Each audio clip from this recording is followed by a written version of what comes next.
What's going on, man? How y'all doing? Thank you for having me.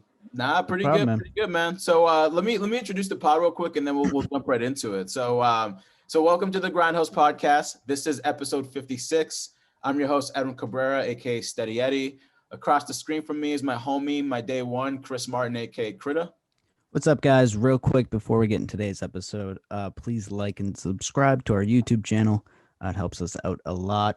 Also, we have a bunch of new merch for sale, grindhouse.store. We also have new beanies, or check those out. We have them on hand, so if you want to get one, just hit us up. You can drop it off. All right, cool. Well, we got a special guest with us. We got Juke. He's got a project legacy over Limelight that we want to discuss. He's also, just somebody we want to get to know in general. So welcome to the podcast, man. How you been? How you doing? I'm good, man. I'm good. Thank you for having me. It's a blessing to be here. Appreciate it. How y'all doing? Good. Juke. So let's get into it. Let's talk about where you're from. Give us like a little background and how you got into hip hop. Okay, so I grew up in Lynn, obviously born in Boston. My family's actually, my mom flew over here from Congo. So we got a lot of like culture in me. Been in Lynn my whole life. I got into hip hop because I have 4 older brothers, so I'm the youngest of 4. And my brothers, they were like born. They grew up on the like 90s hip hop. Oops, sorry about that. They grew up on like 90s hip hop, 80s stuff like that. So growing up, I grew up listening to a lot of their music, and as a kid, like I understood like the lyrics, and I just became a fan of the whole art, like hip hop, the how it ties in with the fashion, movies, all that. I just loved it, So it wasn't really hard. Did anyone else in your family like make music, or are you like the first one to make music? I have relatives that make music as well. Some sing, some dance. Not some dance. They don't necessarily make music, but they always have family members that are into like the entertainment.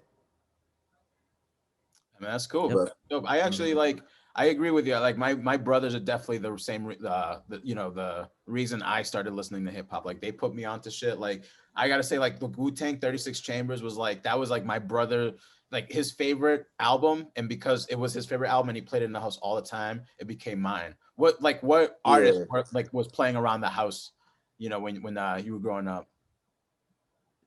For me, it'll probably be my brothers listen to a lot of like DMX, Rough Riders, Tupac, Biggie, a lot of Wu-Tang as well. I'll say Jay-Z, Lil Wayne, who else can I think of? Mobb Deep. Then you got like obviously like 50 Cent, G-Unit, little Cash Money, like early Cash Money. My brothers, they loved like that down south, like Lil Jon and the East Side Boys. I wasn't really my like cup of tea, but like I respect it. What about your parents? I probably got more. What about your parents? What did your parents listen to? I'm curious about that too. So my mom's real, like she's old school, so she's foreign. She's not even from here, so she's not really hip to a lot of the music. It's like she knows, like for her, she knows like Pharrell, Happy. That's it. Yeah. Like she's not really into like hip hop. What was your parents listening to? Like what kind of music were they listening to growing up? If at all, like did they listen to? Sorry, go ahead. My mom listened to. So my mom, she listened to a lot of like Congolese music. So music like from like back home in Africa and all that. So that was about it. And she was like she's really like a church going lady. So it was like a lot of gospel music and a lot of like Congolese music from back home and all that. How'd you feel? But not really, none of the language. What's that music like? What's that music like? It's kind of like, like all the Afro beat music that like Afro house that a lot of people are listening to now, like the DeVitos and stuff like that.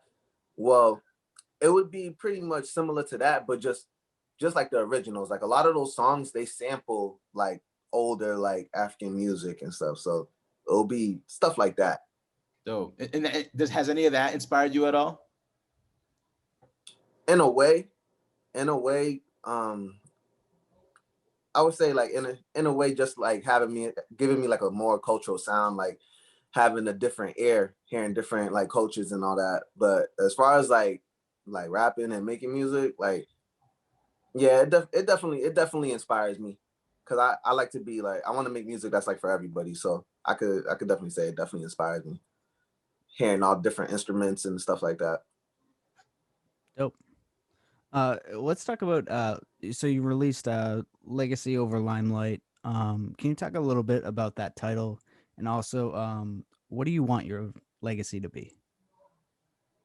So Legacy over Limelight, pretty much, to me, it's more than a title. To me, it's more of like a mindset, you know. So it's pretty much saying that like forget the materialistic stuff, forget the glamour, forget the hype, you know, because in the end, when we all gone, you know, none of that really matters. What really matters is your legacy and what you leave behind, and how you really impacted people. That's all that really matters, you know.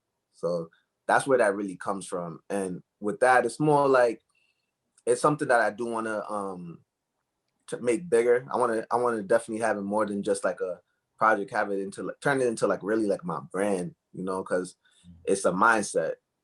It's more of a mindset than it is just words, you know. Some people talk about making a difference. Some people talk about making change and all that, but not a lot of people really put the action to it, you know. So that's where that really comes from. I like that also as like a I don't know, just a guiding principle, you know, like something to like kind of like Yeah, just remember like where like I don't know, like I definitely think like people can like latch onto like a phrase and be able to like just yeah, guide decision making and just how they want to approach things based off of something that they really kind of feel you know, a connection with. And I feel like legacy over Limelight kind of says it all, like you said, like in terms of like choosing, you know, just I don't know, it's just a little bit past like materialism and just like choosing the truest you, as opposed to just like some I don't know, whatever materialistic bullshit that's, you know, is typically cool or whatever. Is that what when did that kind of thought process or when did that mindset come to play with you? so for me, I want to say probably I always thought about stuff like that all my life, honestly. Ever since, mostly when I was a teenager, like growing up in high school, like I never really wanted to be somebody that just did what everybody else did, or like just want to stick to the norm and just do stuff because other people say like, oh, you should do this. It's like I always wanted to go my own path. I always wanted to do my own thing. And it's like, I don't think you can really truly be happy in life unless you do what you want to do. So, and at the same time, it's like the decisions we make is bigger than just like me. You know what I mean? There's other people that are dependent on me. There's other people that are gonna come up after and maybe use what I did as a blueprint. You know, so it's like that's just my mindset. My mindset is always just like, you know, I just want to make timeless things, and I want it to last forever. Yeah. It kind of reflects in your music too. Like, I think of like the one line, like gotta like make it on your own. I want rather make it with my team. Like I think about that line than your just over legacy or line. Yeah, You know, I definitely see it, man. Word. yeah. I appreciate it. That's yeah. Especially those songs like "Got to Get It on My Own." That's just like it's just that mindset. If you ain't gonna do it for yourself, who's gonna do it for you? If you got a dream, if you got something you're trying to accomplish, it's on you to accomplish it. Honestly, it's like nobody else. If you don't succeed in what you want to do, before you can start pointing the fingers, you got to look at yourself. So, you know, that's just the mindset, man. Do it big. Got to do it big. What do you want your legacy to be? My legacy.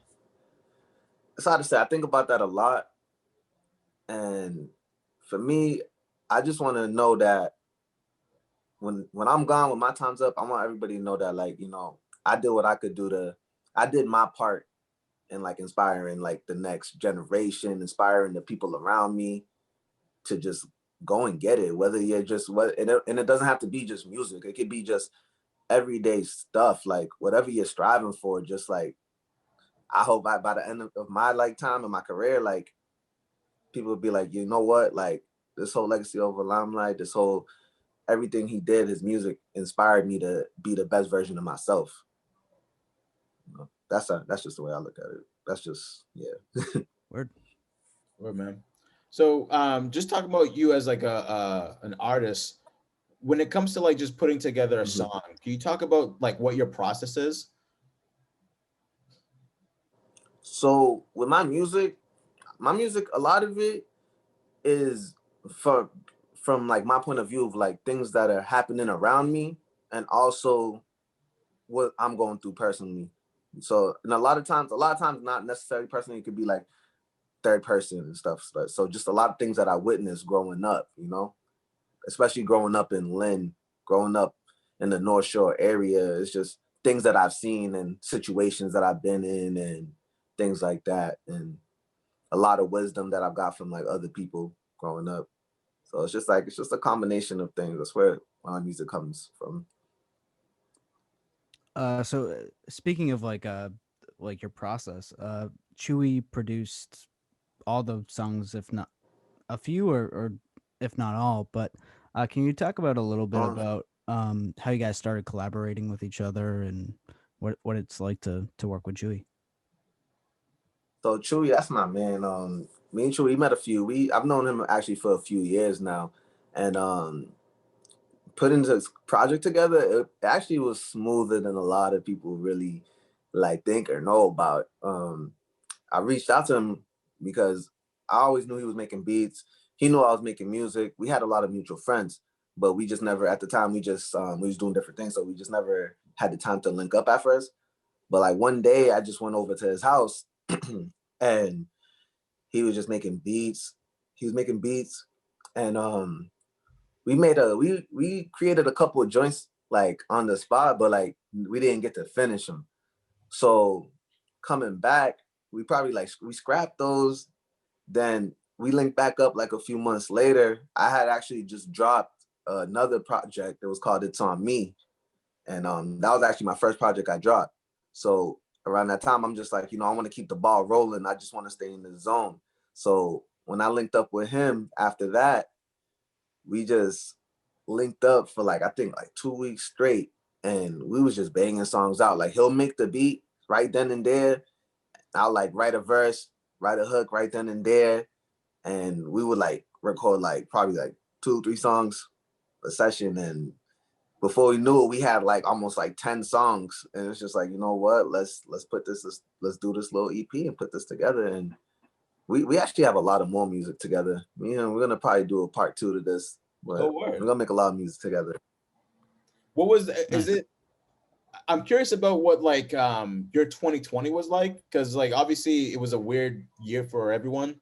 And Hmm. with COVID, it did stop just a lot of just I don't know, hanging with people, probably going to the studio with a bunch of people, performing. Obviously, like there's just a bunch of random areas with a lot of areas within music that affected. I'm curious, like, has COVID affected like the release of Legacy over Limelight at all? Like, what you plan to do with it? Plus, any other things that you had kind of in store, and to that also, what's 2021 looking like? So with 2020, it definitely affected me in a way. I wouldn't say it was all bad. There's some good things that happened as far as like building connections and building relations with people. As far as the music goes, as far as Legacy over Limelight, it definitely set it back a little bit because I wanted to do a lot of shows, and with COVID, it's hard to do shows now.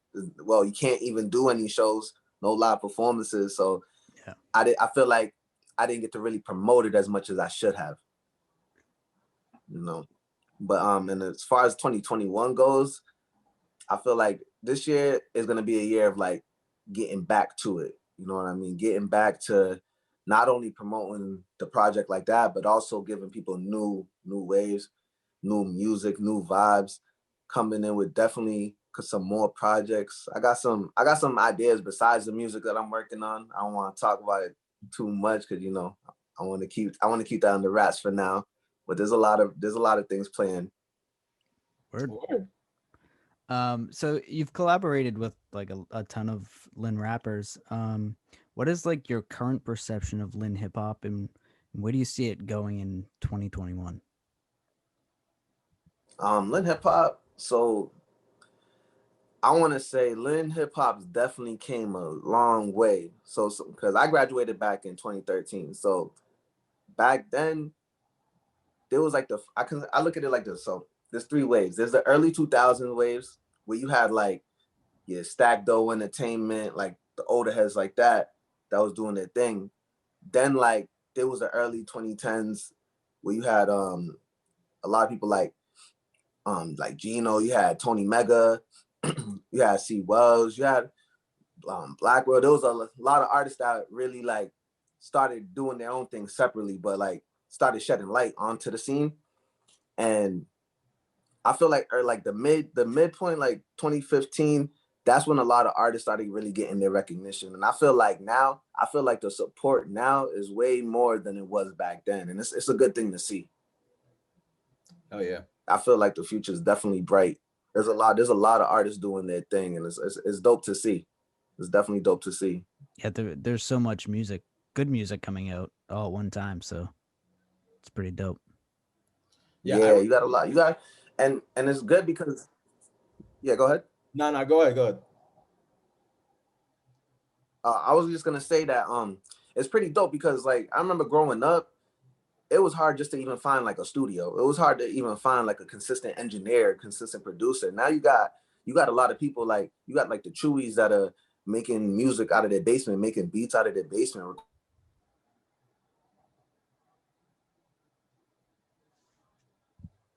Oh man, did we lose him? Oh no, he's back. You just gotta unmute yourself, Juke. Yeah, I'm back. Okay, cool. Word. Yeah, the last thing we heard was Chewy making music in the basement. Yeah, so like I remember when I first started rapping, I was like in 10th grade, and we used to be recording like in the attic, in the closets and stuff, and we'll be there all day just because one of the homies had a studio. And it's like now it's just like it's cool that you could hit up a bunch of different engineers. You could hit up people like I don't know if you know Andres. He's another like artist out here that makes music. He engineers out of his house too. And me and him, we worked on a lot of music. So it's like, it's cool to be able to pick up my phone and be like, yo, can I come over here? And really trust that my quality and my music is going to come out good. Not going to sound like I recorded like off my phone or something. One of the features I really like is from you and Khalil, I think it was on Khalil's album Activist, the Preach. Remember that song? Yeah. I really dig that song. And I'm curious, just in terms of your collaboration, because you've obviously collaborated with Khalil, Slim, T-Bone, like you've done you know a bunch of collaborations. What is like, who do you like? Who do you enjoy? Like, who do you say like is your like, I don't know, like the person you really vibe with when you're collaborating? And what is that process like versus like when you're just putting a song out by yourself? So I wouldn't say like I have a favorite when it comes to collaborating. I feel like when I collab with everybody is different. It's a different vibe. You know what I mean? So like when I make a song with Slim, it'll be different than when I make a song with like Khalil. It's just a different vibe. But I love making music with all of them. Like I love making music with Slim because he comes with those bars, those hard hitter bars. I love making music with Khalil because it's like watching him work is pretty dope. He's like one of the first people I seen myself like in person. Just like he doesn't even write his verse. He literally just raps his verse, like doesn't even write at all. So like that, seeing stuff like that is dope because it shows like it challenges me like to like be a little better too. It's like, okay, if he's coming with like that, then I have no excuse not to have something. This dude's coming off the top with it, you know? And but I love working with everybody, man. It's like it's dope.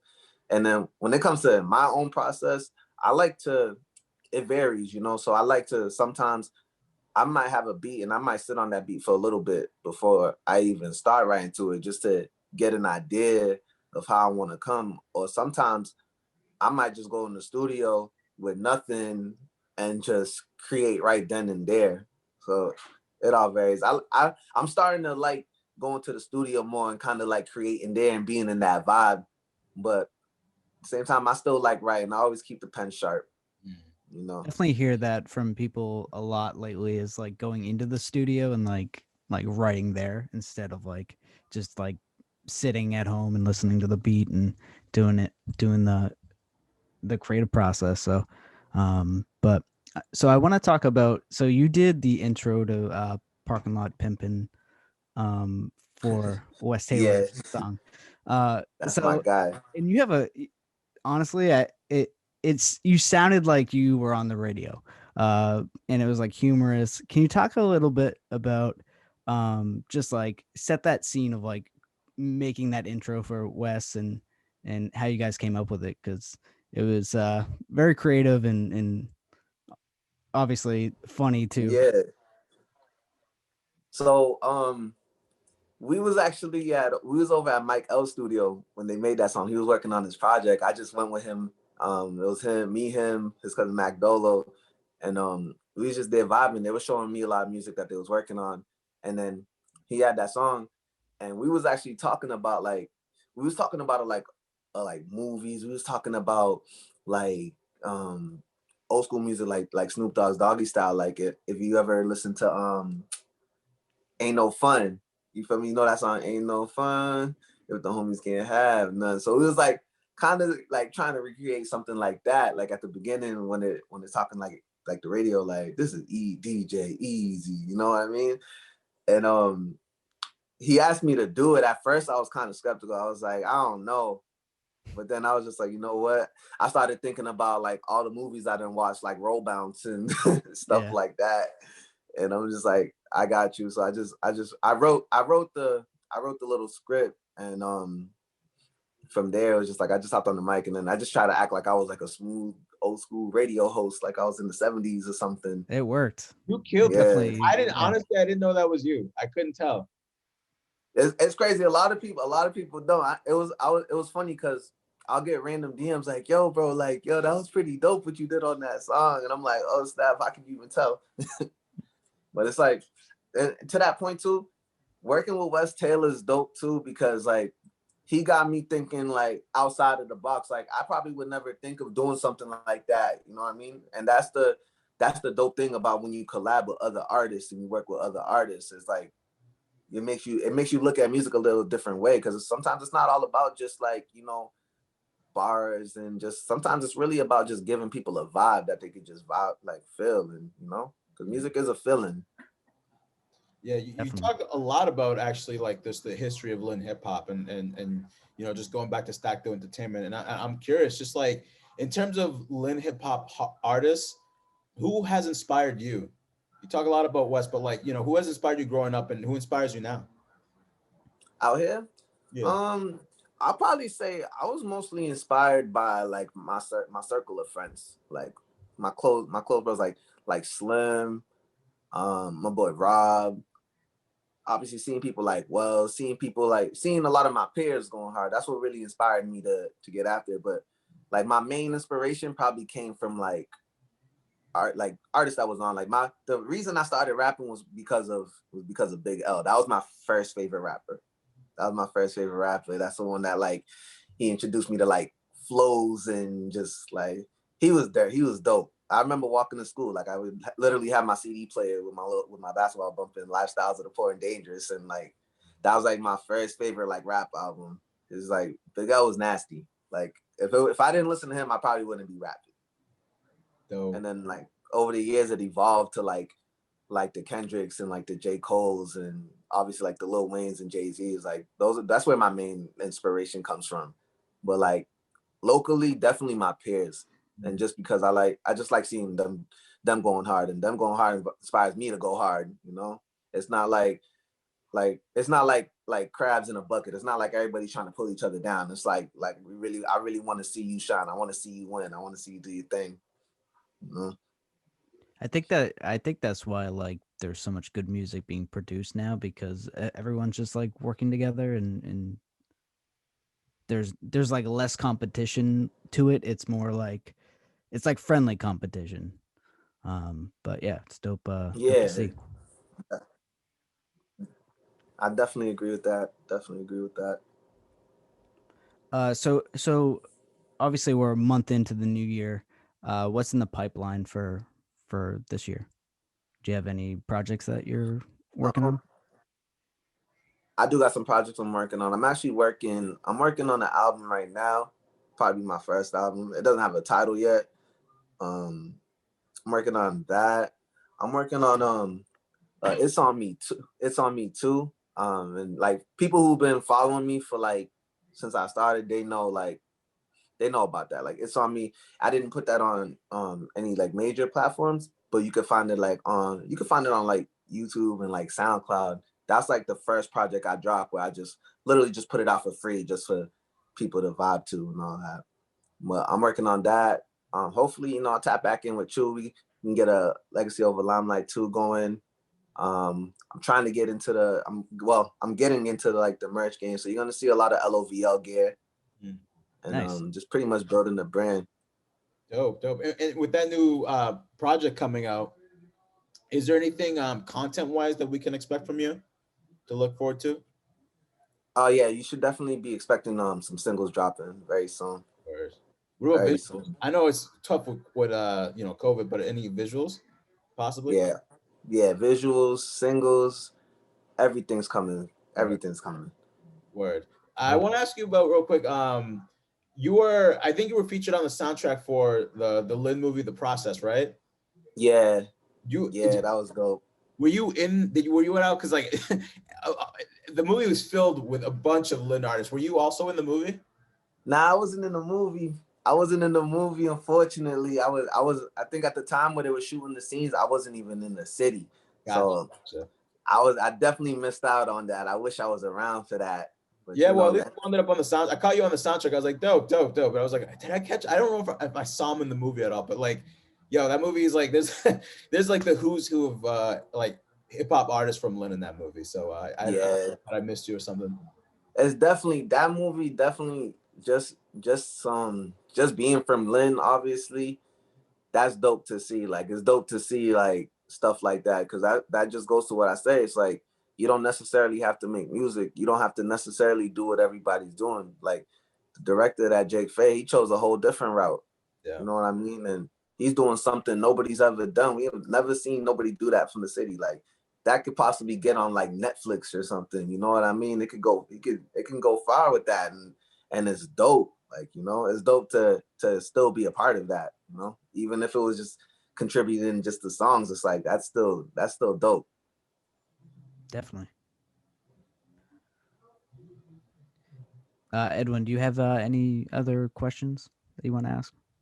I think just about.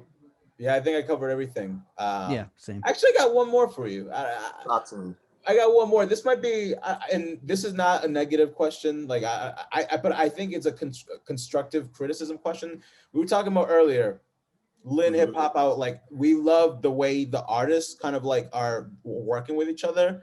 But like as an artist from Lynn, what does Lynn lack that you would wish to see more of?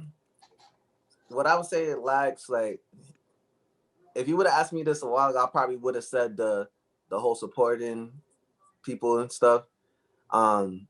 We definitely came a long way. It could even get stronger because it can't just be artists supporting artists. We need the people that don't make music, to support the artists as well. You know what I mean? Because Lynn is a big city, and it's just like I feel like if the North Shore as a whole, like if the North Shore really supported the North Shore artists, I feel like that's what's missing for not even just Lynn, but I think that's what's missing for mass music in general to get the recognition that it needs. Like I feel like Massachusetts as a whole music scene, I feel like once the North Shore gets more popping and really gets that recognition, I feel like it's gonna take the whole state to a whole nother level, That's really my personal opinion when it comes to this. Like, I feel you, man. I agree with that. Definitely more fans of hip hop need to support. Word, man. Well, we appreciate you for coming on, Juke. Thank you so much, bro. Seriously. Nah, I appreciate you guys having me, man. I definitely appreciate it, man. Hopefully, when this COVID stuff's all over, you can get up in the real studio and all that. Yeah, really hopefully chop it up. Yeah. So who you guys got for the Super Bowl? I gotta go with Tom Brady, dude. Yeah, I'm gonna go with Boston. You gotta ride with Tom. You gotta ride with Tom. I get you. You don't get 6 Super Bowls and then go with the other. Nah, man, I'm going with Tom all the way, bro. Yeah, he's taking the Bucks. The Bucks haven't been there since Warren Sapp. So it's like Yeah. they have to, man. They got to win it. They That definitely dude's a got to win it. unicorn, bro. That dude is a unicorn. 10 Super Bowl appearances. Was it? Yeah, 10. That's like half his career he made it to the Super Bowl. That's unheard of. That's video games. It's Yeah, crazy. that's crazy. It's crazy. That's video games. That's crazy, man.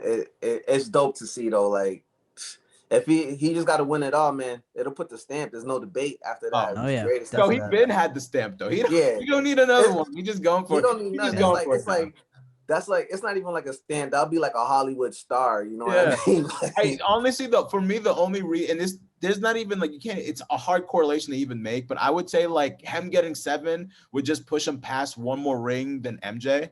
So like that's one thing to hang your hat on. But at this point he's already done it all. There's not much else to do. That's just I definitely agree on that, man. Well, it was a pleasure chopping it up with y'all, man. For sure. Yo, check out Legacy over Limelight on Spotify. Where else you have it? SoundCloud? It's everywhere. Apple Music, SoundCloud, YouTube Music. It's on pretty much on all platforms. Hell yeah. Pandora. Check that out. Be on the lookout for more future projects from Juke. Juke, again, thank you so much. If you guys feel this episode, make sure you like, comment, you subscribe, you hit that bell button and support us. Make sure you share this episode. Tell your friends, tell your family about Juke and listen to his music. And make sure you guys cop something at the fucking the merch store for us. So thank you. Yes, sir. Peace. All right, man. Be easy. All right, peace.